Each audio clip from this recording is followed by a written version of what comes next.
Ya. Buat tajuk sama. Itu dah Imam maklum tajuk hijrah. Hijrah je lah. Tajuk apa? Nanti saya tulis itu.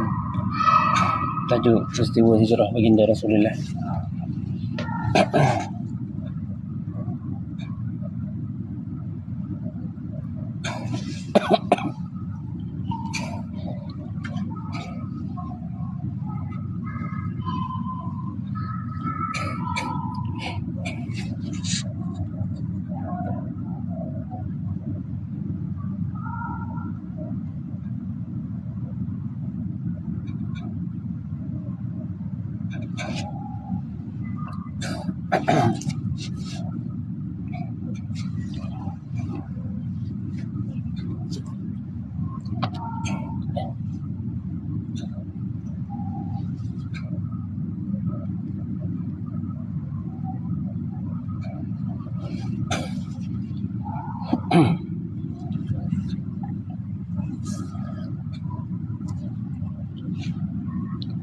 أعوذ بالله من الشيطان الرجيم.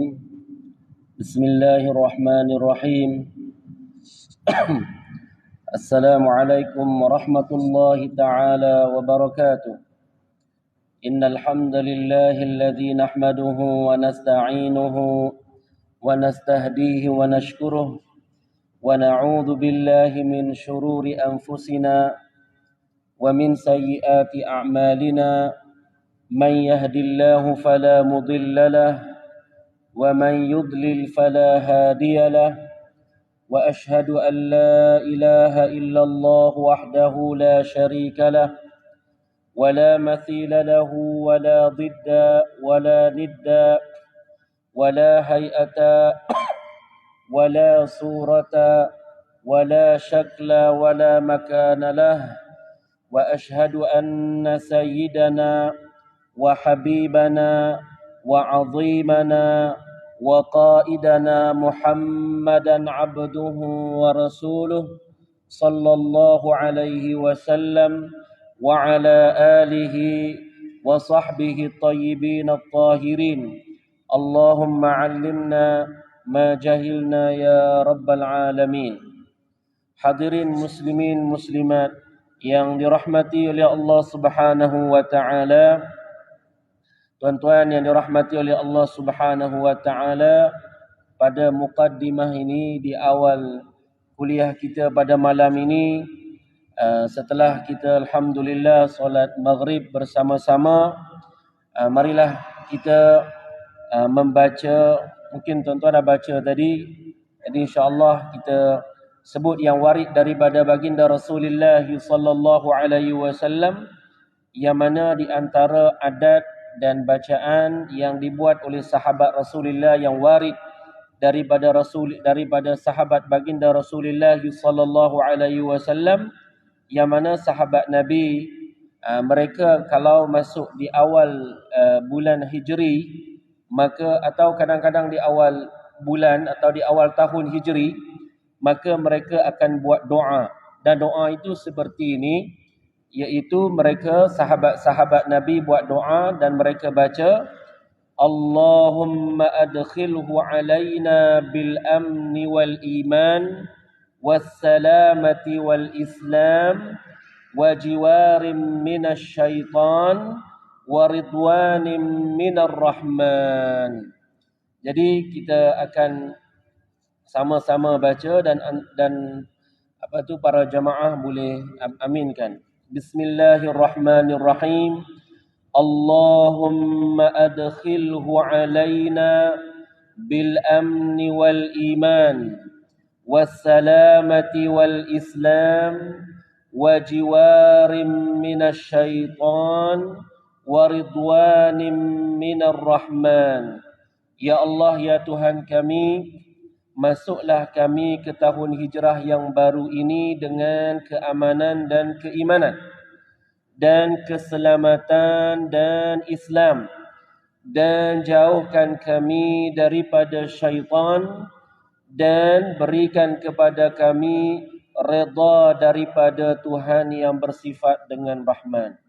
Wa sallallahu ala sayyidina Muhammad wa ala alihi wa sahbihi at-tayyibin at-tahirin. Amin. Doa ini tuan-tuan adalah doa sahabat-sahabat Nabi sallallahu alaihi wasallam yang warid tuan-tuan, disebut oleh Ibnu Hajar Al-Asqalani dalam kitab dia Al-Isabah. Para ulama hadis seperti Ibnu Hajar Al-Asqalani dia sebut ini dengan sanadnya, dia sebut ini dan dia sebut hadis ini adalah hadis yang baik, dan ini menunjukkan sahabat-sahabat baginda Rasulullah sallallahu alaihi wasallam mereka bila masuk awal tahun Hijri mereka mengamalkan bacaan doa di awal tahun Hijri.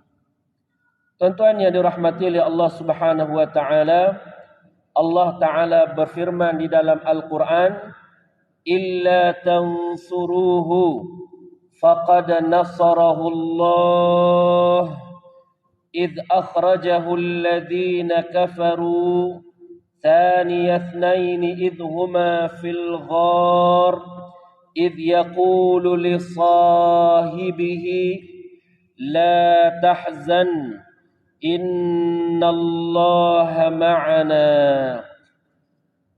Ayat ini memberi faham kepada kita hadirin muslimin muslimat yang dirahmati oleh Allah Ta'ala, jika kamu tidak menolong baginda Rasulullah sallallahu alaihi wasallam, maka sesungguhnya Allah Taala tetap menolong baginda sallallahu alaihi wasallam, iaitu ketika orang kafir di Makkah mengusir Nabi sallallahu alaihi wasallam daripada Makkah, sedangkan baginda sallallahu alaihi wasallam, baginda adalah orang yang kedua semasa kedua-dua mereka itu berada di dalam gua, yakni gua Thaur.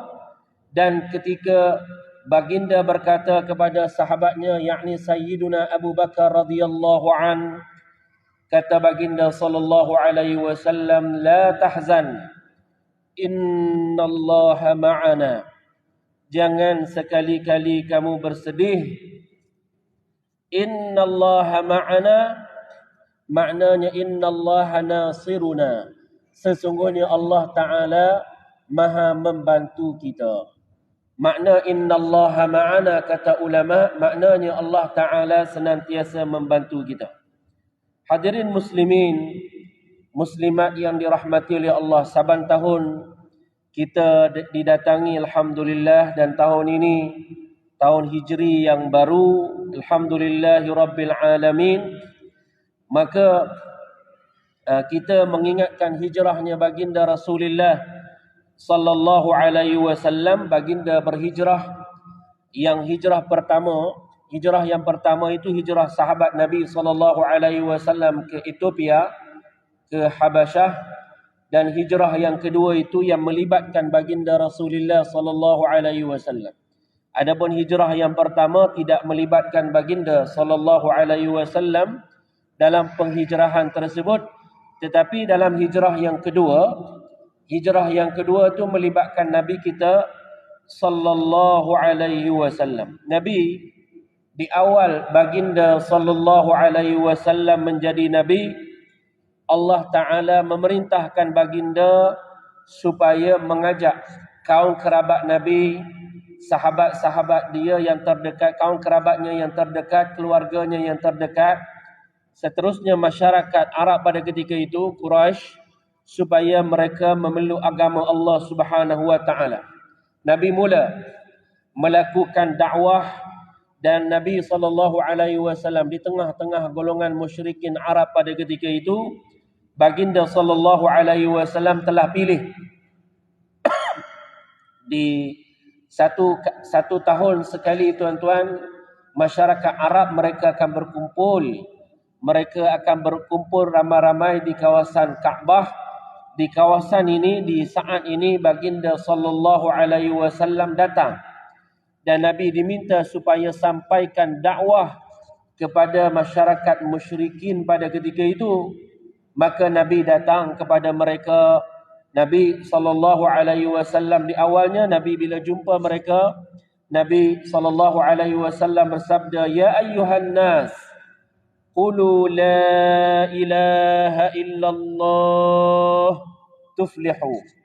Kata baginda sallallahu alaihi wasallam, wahai manusia, katakanlah la ilaha illallah, yakni la ilaha illallah Muhammadur Rasulullah, maka kamu akan dapat kemenangan. Orang yang dapat iman, tuan-tuan, ini orang yang menang. Orang yang beriman kepada Allah, dia dapat kejayaan di dunia dan di hari akhirat. Sebab orang yang dapat iman ini, kalaupun dia tak dapat dunia, kata ulama, dia seperti telah dapat semua perkara. Adapun kalau orang tu dia dapat dunia, tapi satu je dia tak dapat. Semua harta dunia dia ada. Kereta, tanah, semua harta dunia dia dapat. Tapi yang dia tak ada ialah iman.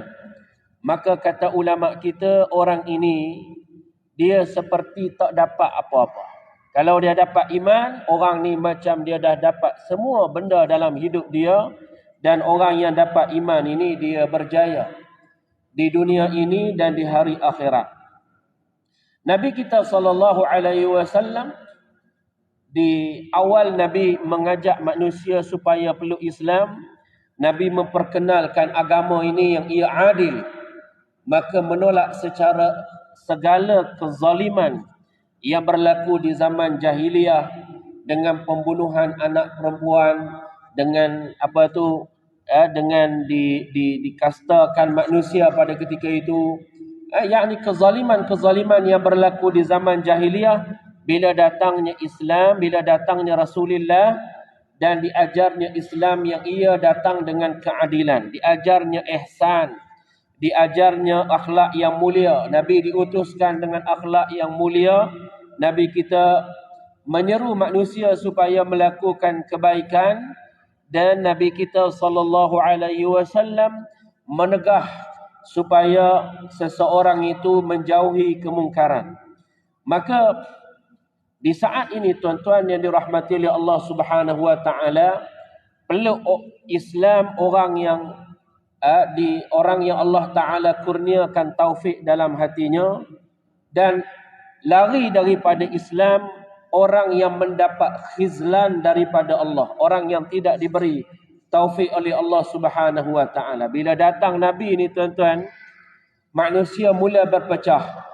Ada yang beriman kepada Rasulullah sallallahu alaihi wasallam, ada yang kufur kepada Allah Subhanahu wa taala. Yang sebelum ni kufur, maka makin dia jatuh di dalam kekufuran. Maka sebelumnya Yahudi dia, makin dia kufur kepada Allah Subhanahu wa taala. Kalau sebelum ni dia Nasrani, makin dia kufur kepada Allah Subhanahu wa taala. Namun di sana ada manusia yang berhati mulia, mereka mula memeluk agama Islam.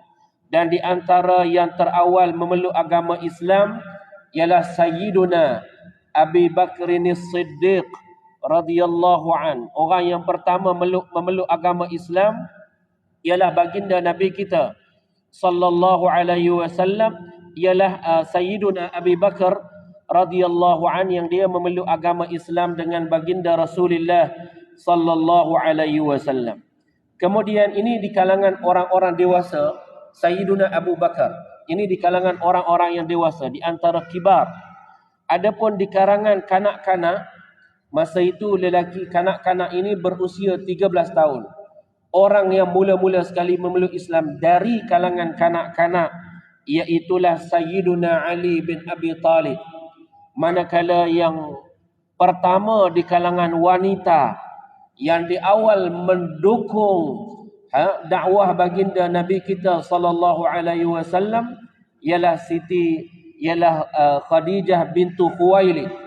Dia ni di antara yang terawal, beliau di antara yang terawal mendukung dakwahnya baginda Nabi kita sallallahu alaihi wasallam, yang kemudiannya dia menjadi isteri kepada baginda Rasulullah sallallahu alaihi wasallam.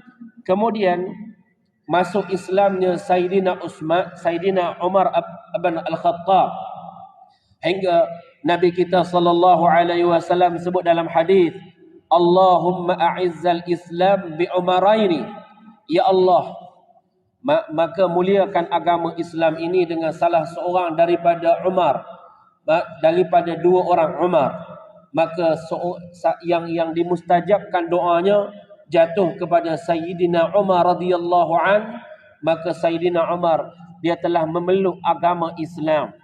Kemudian peluk Islam setelah itu ialah Sayyidina Uthman bin Affan. Kemudian datang Sayyidina Bilal bin Rabah. Kemudian mula orang peluk Islam, orang mula masuk dalam Islam. Maka berkembang agama Islam ini di zaman baginda Rasulullah sallallahu alaihi wasallam. Maka bila mana bertambah orang Islam sedikit demi sedikit, orang Islam mula bertambah sedikit demi sedikit, orang kafir mula mereka bimbang. Umat Nabi Muhammad, apa itu pengikut Rasulullah sallallahu alaihi wasallam, orang Islam mula ramai, maka orang kafir mula bimbang dengan baginda Rasulullah sallallahu alaihi wasallam. Maka bermula titik mereka merancang untuk menyiksa baginda Nabi kita sallallahu alaihi wasallam.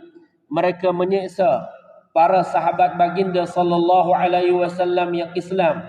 Sayyiduna Bilal bin Rabah, dalam sejarah bagaimana mereka telah siksa Bilal bin Rabah dan minta supaya Bilal ini kembali murtad, tinggalkan agama Islam.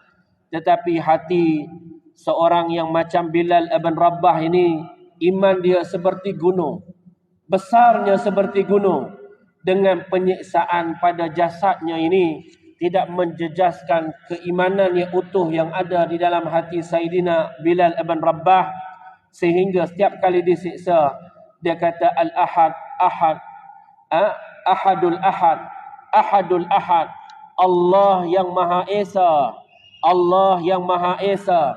Enggan dia menyengutukan Allah Ta'ala dengan sesuatu yang lain.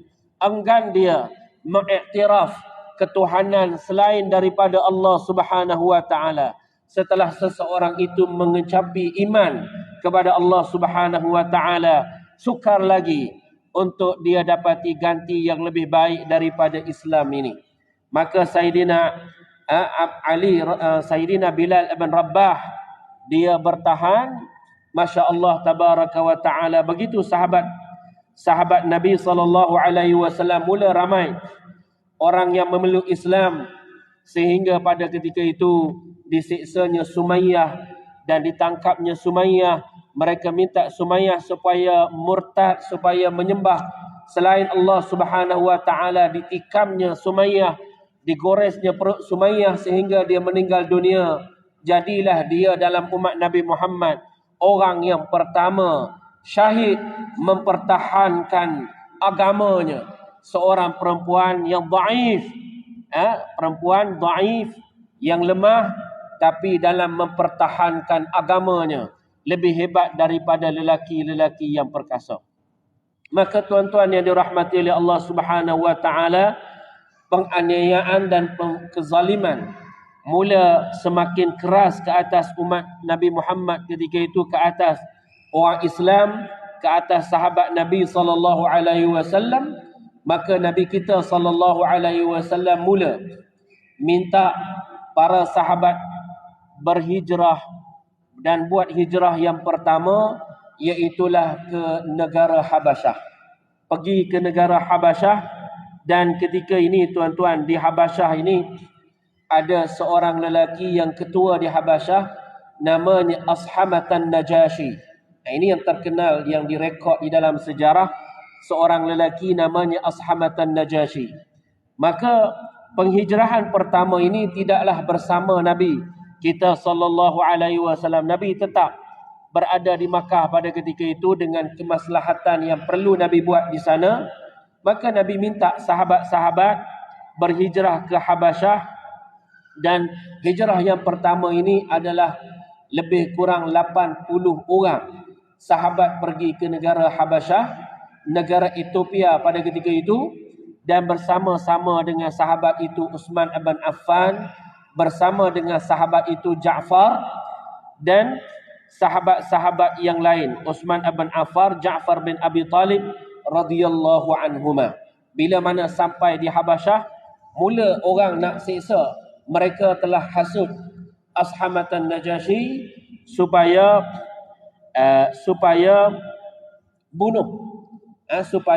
bunuh sahabat-sahabat Nabi ini, layan sahabat-sahabat Nabi ini dengan kezaliman juga. Tetapi Ashamatan Najasyi ini dia seorang yang pandai jaga tetamu, hati tetamu. Maka dia minta penjelasan kenapa datang ke sini. Sahabat memberi penjelasan, kenapa kamu datang di sini, siapa utuskan kamu ke sini. Maka para sahabat Nabi SAW mula berdakwah, mula kata, kami ini adalah sahabat-sahabatnya Muhammad, sahabat-sahabatnya Rasulullah SAW. Diutuskan kami seorang lelaki namanya Muhammad, yang dia adalah Rasulullah. Allah berikan kepadanya mukjizat-mukjizat, diturunkan kepadanya Al-Quran. Maka para sahabat telah membacakan. Ashamatan Najasyi ini dia seorang majusi. Maka sahabat antaranya dia telah membaca suratul Maryam. Apabila didengar oleh Ashamatan Najasyi, maka telah lembut hati lelaki ini, dan dia tahu bahawa apa yang dibacakan ini bukan daripada tulisan manusia, bahawa ini wahyu daripada Allah Subhanahu wa taala. Maka dia telah lembut hatinya, dia telah peluk Islam. Dan apabila Islamnya An-Najasyi, dan Islam An-Najasyi ini selama 7 tahun tuan-tuan sebelum dia meninggal dunia. Dan An-Najasyi pada ketika itu, walaupun dia peluk Islam, dia tak sempat jumpa dengan Nabi kita sallallahu alaihi wasallam. Dia hidup di zaman Nabi tetapi tak sempat jumpa Nabi kita sallallahu alaihi wasallam. Oleh kerana itu, para ulama tidak menggolongkan An-Najasyi sebagai sahabat Nabi. Kerana sahabat Nabi maknanya orang yang bertemu dengan Nabi, beriman dengan Nabi, bertemu dengan Nabi di atas jalan kebiasaan, atas jalan adat kebiasaan, bukan dengan cara mimpi, bukan. Dan mereka beriman dengan Nabi, dan mereka mati di atas keimanan kepada Allah dan Rasulnya.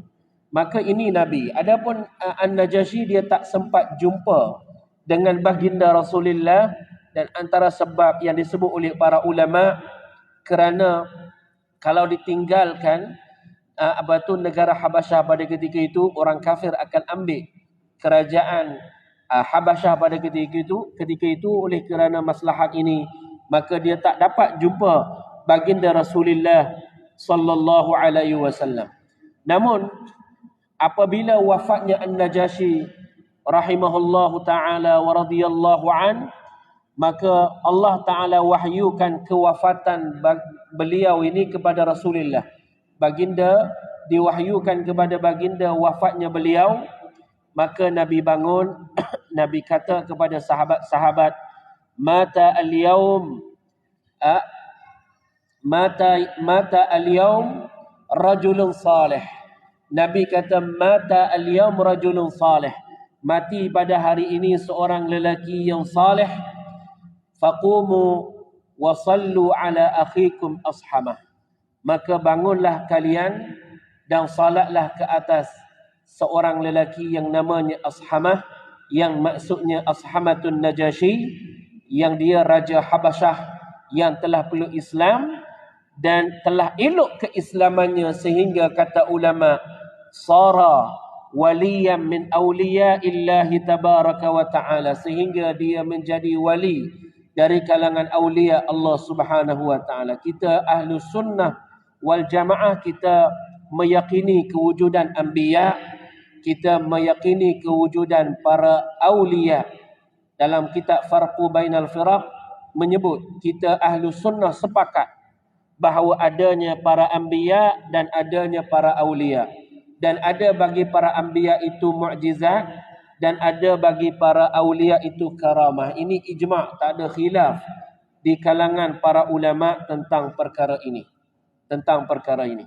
Maka lelaki ini, Ashamatan Najasyi, para sahabat solat jenazah ke atasnya.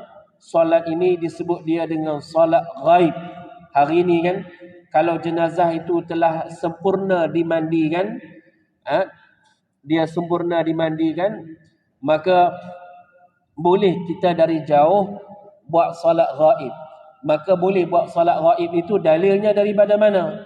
Daripada hadis yang telah saya sebutkan tadi, yang ia diriwayatkan oleh Imam Al-Bukhari rahimahullahu tabaraka wa ta'ala. Maka tuan-tuan yang dirahmati oleh Allah, maka ini hijrah yang pertama di dalam Islam. Hijrahnya sahabat-sahabat ini ke Habasyah. Kemudian Nabi sallallahu alaihi wasallam buat hijrah, dan hijrah itu, hijrah kedua itu dengan Nabi kita sallallahu alaihi wasallam. Nabi berhijrah daripada Mekah ke Yathrib. Yathrib ni tuan-tuan, nama bagi Madinatul Munawwarah.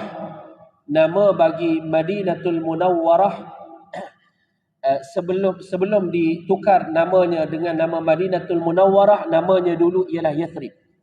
Maka yang tukar nama ni, yang beri nama kepada tempat ini dengan nama Al-Madinatul Munawwarah, ialah baginda Nabi kita sallallahu alaihi wasallam. Sebenarnya sebelum itu Nabi pernah pergi ke Taif. Sebelum hijrah ini Nabi pergi ke Taif. Namun di Taif ini tuan-tuan yang dirahmati oleh Allah, di Taif dakwah Nabi tidak diterima oleh masyarakat di Taif.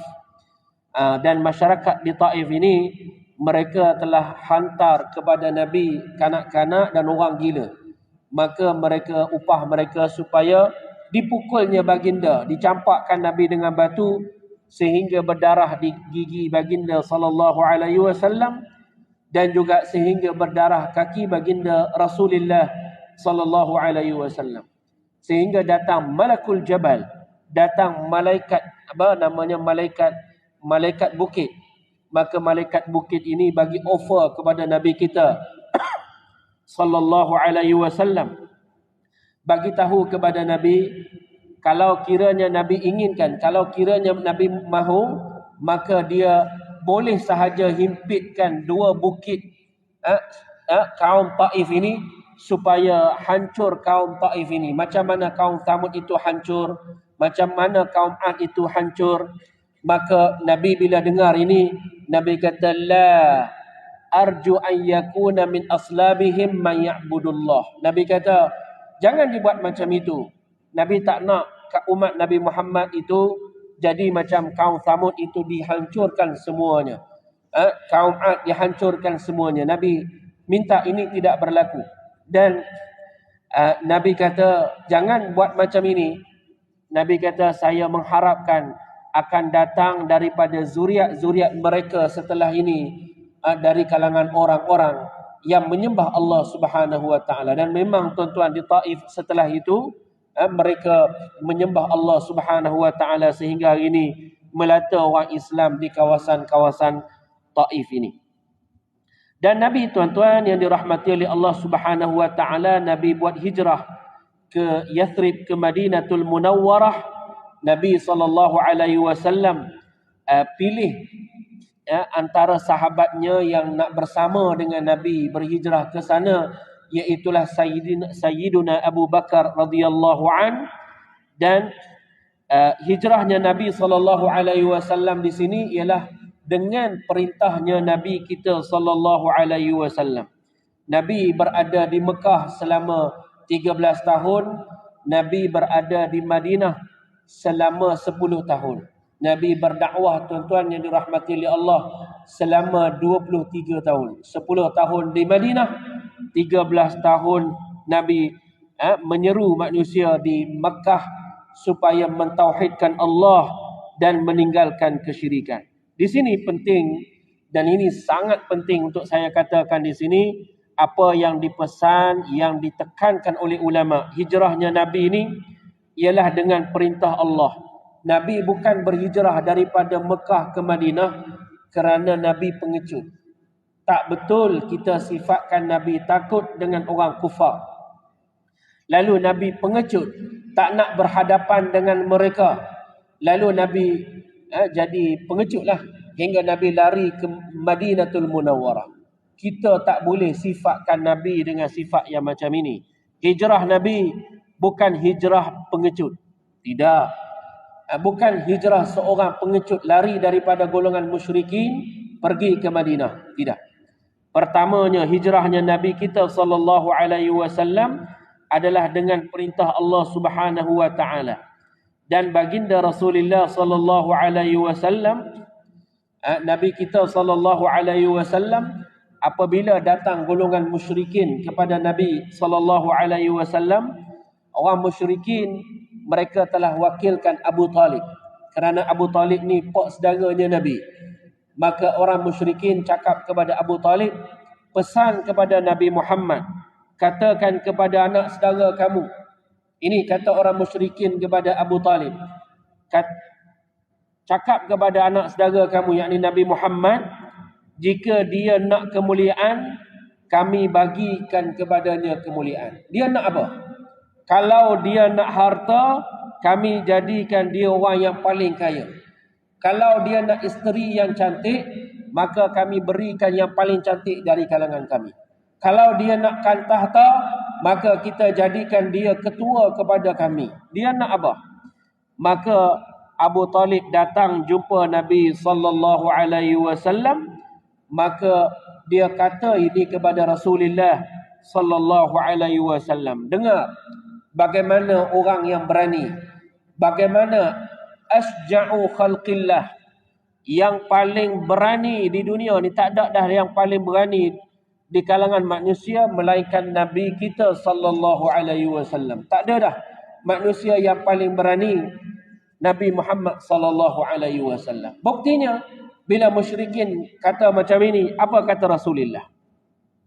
Nabi kata, wallahi ya ammu, law wada'u syamsa fi yamini wal qamara fi yasari ala an atruka hadzal amr ma taraktuhu hatta yudhhirahu Allahu aw uhlika dunahu. Maknanya, wahai bapa saudara, katakan kepada mereka gelangan orang musyrikin ini, kalau diletakkan matahari di tanganku, berani ni orang cakap gini ni, kalau diletakkan matahari di tangan kananku dan kalau diletakkan bulan di tangan kiriku, supaya aku tinggalkan dakwah ini, supaya aku tinggalkan apa yang aku ajak manusia kepadanya, nescaya aku tidak akan tinggalkan perkara ini. Sehinggalah Allah Ta'ala menzahirkan kemenangan kepada agama ini, dan ataupun aku mati sebelumnya. Ini percakapan orang yang berani. Nabi SAW adalah manusia yang paling berani. Dalam peperangan, tuan-tuan, Nabi dia berperang dengan menggunakan himar, menggunakan bagal. Bagal tu yang kecil, bukan kuda. Kuda laju. Bagal hak kecil tu. Kata ulama, kalaulah Nabi SAW pengecut, Nabi takkan berperang yang melibatkan nyawa ni dengan menggunakan kenderaan bagal. Tapi bila kata Nabi menggunakan bagal, sedangkan yang lain guna kuda, ini menunjukkan hati Nabi SAW seorang yang sangat berani. Maka tidak bolehlah kita sifatkan hijrah Nabi kita SAW kerana Nabi jabban. Tak boleh kita sifatkan Nabi ni pengecut. Tak boleh. Nabi ni asja'un nas, adalah manusia yang paling berani sekali. Dan hijrah Nabi ini adalah hijrah yang menuntut keadilan. Hijrahnya Nabi ini adalah hijrah yang nak menyebarkan kebenaran. Hijrahnya Nabi ini adalah hijrah nak berpindah daripada kufur kepada iman. Nak berpindah daripada kesyirikan kepada iman. Maka disebarkan di seluruh kepulauan Arab, Jaziratul Arabiyah, dan juga di setiap penjuru dunia agama ini. Ini tujuan hijrah Nabi sallallahu alaihi wasallam. Hijrah Nabi ini ada padanya risalah an-nubuwah, ada padanya mesej kenabian. Hijrah baginda Rasulullah sallallahu alaihi wasallam ini menguatkan semangat para orang muslimin, tuan-tuan yang dirahmati oleh Allah. Justru itulah apabila Saidina Umar ni yang pertama, tuan-tuan, sebelum Nabi pergi ke Madinah, Saidina Umar radhiyallahu an dia telah keluar terlebih dahulu. Saidina Umar radhiyallahu an dia terlebih dahulu keluar daripada Makkah pergi ke Madinah. Dan dia keluar, tuan-tuan, bukan pada malam hari. Beraninya Saidina Umar ni, dia tahu, dia dah kenal orang kafir ni. Saidina Umar ni dia kenal orang kafir. Dia tahu seorang kafir tak akan mudaratkan dia, tak akan berani mudaratkan dia. Dia keluar di waktu siang bersama 40 orang yang lemah dari kalangan orang tua, kanak-kanak, orang perempuan. Maka dia mula kata, wahai kaum Quraisy, siapa di kalangan kamu yang mahu kepalanya putus? Mana siapa yang mahu kepalanya putus? Atau ibunya kehilangan anak, atau isterinya jadi janda, atau anaknya jadi yatim, atau dirinya mati? Maka kata Sayyiduna Umar Al-Khattab, mari ikut saya pergi ke lembah ini. Mari ikut saya pergi ke Yathrib.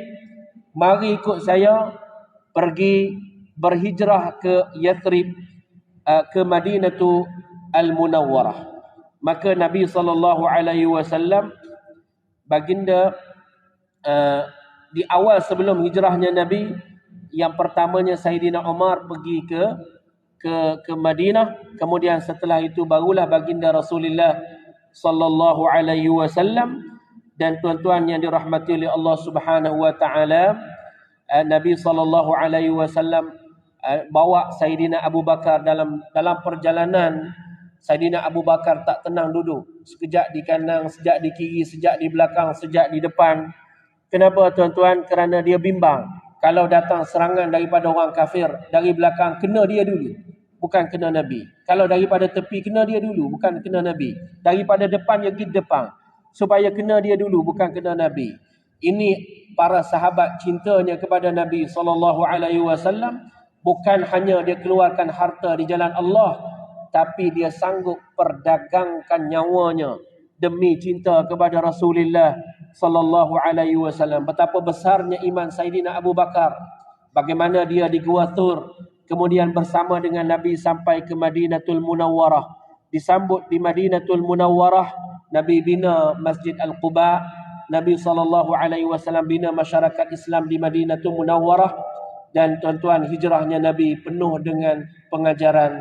Dan semoga apa yang telah kita sampaikan ini dengan ringkasnya seperti ini, moga kita dapat manfaat daripadanya, daripada apa yang kita sebutkan ini. Aqulu qawli hadha, barakallahu fikum wa ahsanallahu ilaikum wa jazakumullahu khairan katsira.